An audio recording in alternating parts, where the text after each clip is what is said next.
एक समय की बात है, सरिता अपनी 3 बेटियों रश्मि, नेहा और पूनम के साथ ही रहा करती थी। सरिता का पति उसके साथ नहीं रहता था, क्योंकि जब सरिता की तीनों बेटियां बहुत छोटी थी, तभी सरिता के गांव में एक साधु बाबा आया था और उस साधु के शरण में ही सरिता का पति साधु बन गया था और उन्हीं के साथ संन्यास लेकर चला गया था। उस दिन के बाद से सरिता ही अपनी तीनों बच्चियों का पालन पोषण कर रही थी। उन तीनों में सबसे बड़ी रश्मि थी और सरिता के काम पर जाने पर वही घर का और अपनी छोटी बहनों का ध्यान रखती थी। ऐसी ही एक दिन पूनम और नेहा पार्क में खेल रही होती है कि तभी वहाँ पर टीना और सिम्मी आ जाती है। टीना, तुम जानती हो कुछ दिनों बाद इन दोनों जुड़वा बहनों का बर्थडे है, लेकिन अभी तक इनके लिए नए कपड़े नहीं आए और ना ही कभी आएंगे, क्योंकि ये लोग कभी अपना बर्थडे मना ही नहीं पाते। बिल्कुल सही कह रही हो तुम। मैंने तो ये तक सुना है कि इनके बर्थडे पर तो केक भी नहीं आता। ये लोग तो बस हलवा काट कर ही अपना जन्मदिन मनाते हैं। पता नहीं ये लोग ऐसे कैसे जी रहे हैं। सिम्मी, इसे जिंदगी जीना नहीं बल्कि काटना कहते हैं। ये लोग तो धरती पर बोझ हैं। असली जिंदगी तो हम अमीर लोग जीते हैं, अच्छे कपड़े पहनते हैं, अच्छा खाना खाते हैं और बहुत ही मजेदार पार्टियां भी करते हैं, और वहीं ये लोग कीड़े मकोड़ों की तरह जिंदगी जीते हैं। बहुत हो गया है तुम लोगों का, हद से ज्यादा आगे बढ़ रहे हो। हम कुछ नहीं कह रहे, इसका मतलब ये नहीं कि तुम्हारे मुंह में जो आएगा तुम वो बोलती जाओगी। मेरा मुंह है, मैं तो बोलूंगी, और वैसे भी सच कड़वा ही होता है। इतना ही सच बोलने का शौक है तो कहीं और जाकर बोलो, यहाँ हमारा सर खाने की जरूरत नहीं है। रहने दो टीना, लगता है ये दोनों अपनी सच्चाई जानकर चिढ़ गई है, तभी ऐसे रिएक्ट कर रही है। ऐसा कहकर सिम्मी और टीना जोर जोर से हंसने लग जाती है। ये सब सुनकर पूनम और नेहा को बहुत तेज गुस्सा आता है, इसलिए वो टीना और सिम्मी की पिटाई कर देती है और फिर भागकर घर आ जाती है और घर आकर सारी बात रश्मि को बताती है। ये तुम दोनों ने क्या कर दिया? तुम दोनों जानती हो ना कि टीना और सिमी हमारी मकान मालकिन की बेटियां हैं। मैं जानती हूँ दीदी, पर वो दोनों बहुत ज्यादा बोल रही थी। नेहा बिल्कुल ठीक कह रही है दीदी, वो दोनों हमारी गरीबी का मजाक उड़ा रही थी, इसलिए हमसे सहा नहीं गया। लेकिन तुम दोनों ने जो भी किया है बहुत गलत किया है। 2 महीने से हमारा घर का किराया नहीं गया है, फिर भी मकान मालकिन शांत थी, लेकिन अब जो हुआ है उसके बाद वो शांत नहीं बैठेंगी। दीदी, हमें माँ को बता देना चाहिए। नहीं, अभी माँ थक कर काम से आई है, वो सो रही है। जब वो उठेंगी तब उनसे बात करेंगे। रश्मि इतना कह ही रही होती है कि तभी मकान मालकिन गुस्से में पैर पटकते हुए वहाँ आ जाती है। तुम दोनों की हिम्मत कैसे हुई मेरी बेटियों को हाथ लगाने की?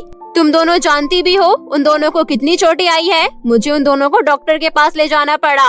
हमें माफ कर दीजिए मालकिन, जो भी हुआ वो सही नहीं हुआ, लेकिन हम लोग माफी मांगने के लिए तैयार हैं और ये दोनों भी टीना और सिम्मी से माफी मांगने के लिए तैयार हैं। अब मुझे कोई माफी नहीं चाहिए। मैंने तुम लोगों पर बहुत तरस खा लिया, लेकिन लगता है वो मेरी गलती थी। मकान मालकिन इतनी तेज आवाज में बात कर रही होती है कि सरिता की आंख खुल जाती है और वो बाहर आती है। सब कुछ जानने के बाद सरिता मकान मालकिन से कहती है, मुझे माफ कर दीजिए मालकिन, आप चिंता मत कीजिए, मुझे कल मेरी तनख्वाह मिलने वाली है, मैं आपका किराया जरूर चुका दूंगी। अब बहुत देर हो चुकी है, अब तुम लोग यहाँ नहीं रह सकते। शाम से पहले पहले अपना बोरिया बिस्तरा बांधो और निकलो, नहीं तो तुम लोग मुझे जानते हो, मैं पुलिस को बुला लूंगी, उसके बाद पुलिस अपना काम करेगी। सरिता जानती थी कि मकान मालकिन कैसी है, इसलिए वो शाम से पहले ही अपना बोरिया बिस्तरा लेकर अपनी बेटियों के साथ वहाँ से निकल जाती है। हे भगवान, अब हम जाए तो जाए कहाँ? अपनी तीनों बच्चियों को लेकर मैं ऐसे सड़क पर तो नहीं घूम सकती। सरिता ये सब कुछ मन में सोचकर सड़क पर बेसुध चल रही होती है कि तभी एक तेज रफ्तार कार उसे टक्कर मार देती है। तीनों बहनें ये सब देखकर हैरान रह जाती है और भागकर अपनी माँ के पास जाती है। माँ को क्या हो गया? माँ, आंखें खोलो, इनके सर से तो बहुत खून बह रहा है, हमें माँ को जल्द से जल्द अस्पताल लेकर चलना होगा। वो लोग सरिता को अस्पताल ले जाने की कोशिश करते हैं, लेकिन रास्ते में ही सरिता की मृत्यु हो जाती है। माँ, पहले से ही हमारी जिंदगी में इतनी परेशानियाँ और इतना दुख है, और उसके बाद आप भी हमें छोड़कर चली गयी। आप बताइए, हम लोग आपके बिना कैसे जी पाएंगे माँ? दीदी, ये सब हमारी गलती है। ना हमने टीना और सिम्मी को मारा होता, ना ही मकान मालकिन हमें घर से निकालती, और ना ही आज ये सब होता। जो भी हुआ उसके लिए तुम दोनों अपने आप को दोष मत दो। हम गरीबों की तो किस्मत ही ऐसी होती है। इसके बाद वो लोग जैसे तैसे करके अपनी माँ का अंतिम संस्कार करते हैं। उन लोगों के पास रहने का कोई ठिकाना नहीं था, इसलिए वो लोग एक छोटे से जंगल में चले जाते हैं और वहाँ की लकड़ियों से किसी तरह जोड़ जोड़ के एक झोपड़ी बना लेते हैं। क्योंकि रश्मि सबसे बड़ी थी, इसलिए उसे अपने दोनों बहनों का ख्याल रखना था, इसलिए वो घर से काम की तलाश में निकल जाती है। कई दिन तो वो इधर उधर भटकती रहती है। फिर एक दिन उसे एक बड़ी सी कपड़े की दुकान पर साफ सफाई का काम मिल जाता है और वो वहीं काम करने लग जाती है। रश्मि बहुत ही लगन से काम करती है और उसका काम देखकर उसकी मालकिन बीना बहुत खुश होती है। सच में रश्मि, तुम्हारा काम बहुत ही अच्छा है। मैंने जो पहले साफ सफाई वाली रखी थी वो ढंग से काम नहीं करती थी, कभी इधर धूल रह जाती तो कभी उधर धूल रह जाती थी, और वो अपने काम के अलावा कुछ भी एक्स्ट्रा नहीं करती थी। पर तुम तो पूरी दुकान को एकदम चकाचक रखती हो और साथ ही साथ कपड़े को उसकी सही जगह पर रखना, कस्टमर का ध्यान रखना और बाकी काम भी कर लेती हो। सच में मुझे तुम्हारा काम बहुत पसंद आया, इसलिए आज मैं तुम्हारी सैलरी बढ़ा रही हूँ। आपका बहुत बहुत धन्यवाद मालकिन।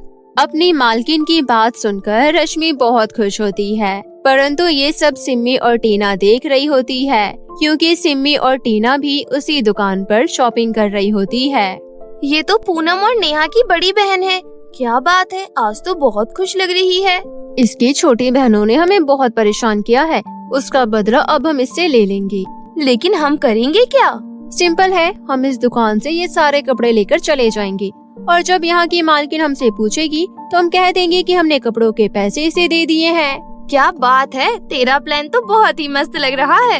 इसके बाद सिम्मी और टीना बहुत सारी शॉपिंग करती है और दुकान से निकलने लगती है। तभी दुकान की मालकिन उन दोनों को रोक लेती है और पूछती है, आप लोगों ने पैसे पे नहीं किए? एक्सक्यूज मी, हम पैसे पहले पे कर चुके हैं। आपकी जो स्टाफ वहाँ खड़ी है, हमने उसे पैसे दे दिए थे। अच्छा, मैंने ध्यान नहीं दिया। कोई बात नहीं, अभी तो वो जा चुकी है, कल मैं उसे पैसे ले लूंगी। आपका यहाँ आने के लिए शुक्रिया। फिर दोनों बहनें वहाँ से हंसती हुई निकल जाती है। अगले दिन जब रश्मि काम पर आती है तो बीना उसके पास आती है और कहती है, रश्मि, कल जो उन दोनों कस्टमर ने पैसे दिए थे, लाओ वो मुझे दे दो। पैसे? कौन से पैसे मालकिन? मुझे तो किसी ने कोई पैसे नहीं दिए। झूठ बोलना बंद करो रश्मि, कोई भी कस्टमर हमसे झूठ नहीं बोलता, और वो दोनों तो हमारे परमानेंट कस्टमर है और वो बहुत ज्यादा अमीर भी है, इसलिए वो झूठ नहीं बोलेंगी। जल्दी बताओ मेरे पैसे कहाँ है?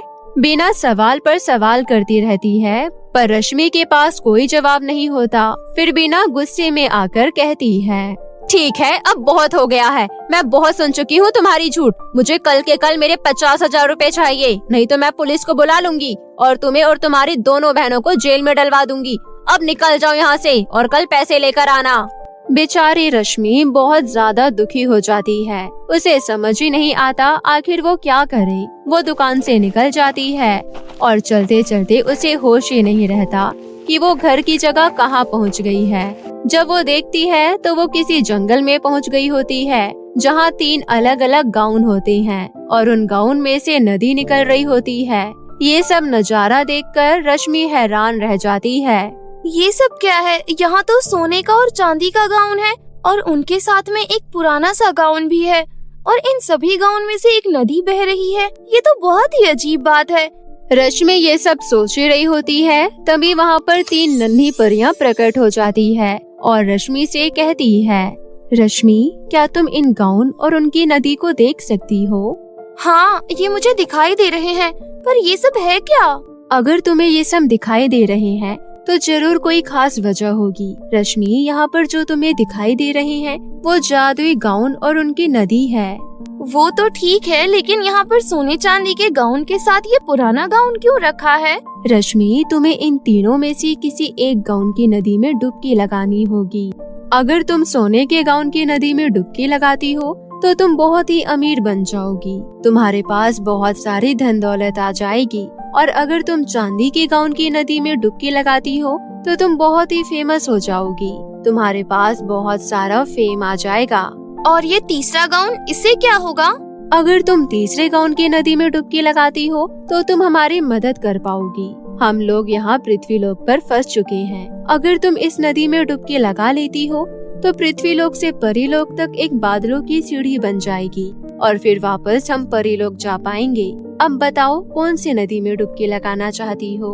रश्मि थोड़ी देर सोचती है और फिर बिना कुछ कहे ही तीसरी जादुई गाउन की नदी में डुबकी लगा लेती है। रश्मि के उस नदी में डुबकी लगाते ही वहाँ पर सच में बादलों की सीढ़ियाँ बन जाती है। तुम्हारा बहुत बहुत धन्यवाद रश्मि। अब हम लोग अपने अपने घर जा पाएंगे। तुमने हमारी मदद की है, इसलिए अब हम भी तुम्हारी मदद करना चाहते हैं। अब तुम ये तीनों गाउन रख सकती हो। ये तीनों गाउन तुम्हें वो सब कुछ देंगे जिसकी तुम्हें जरूरत है। ऐसा कहकर वो तीनों परी वहाँ से परीलोक चली जाती है और रश्मि उन तीनों गाउन को लेकर घर आ जाती है। उन तीनों गाउन की मदद से रश्मि को पैसा, धन दौलत, रुतबा सब मिल जाता है और वो बहुत ज्यादा अमीर हो जाती है। इसके बाद रश्मि गाउन की मदद से 50,000 रुपए इकट्ठा करती है और उस दुकान की मालकिन को दे देती है और अब तीनों बहनें एक शानदार जीवन जीने लगती है और अपने जीवन को बेहतर करने के साथ साथ वो कई गरीब बच्चों और लोगों की भी मदद करने लगती है और हंसी खुशी रहने लग जाती है।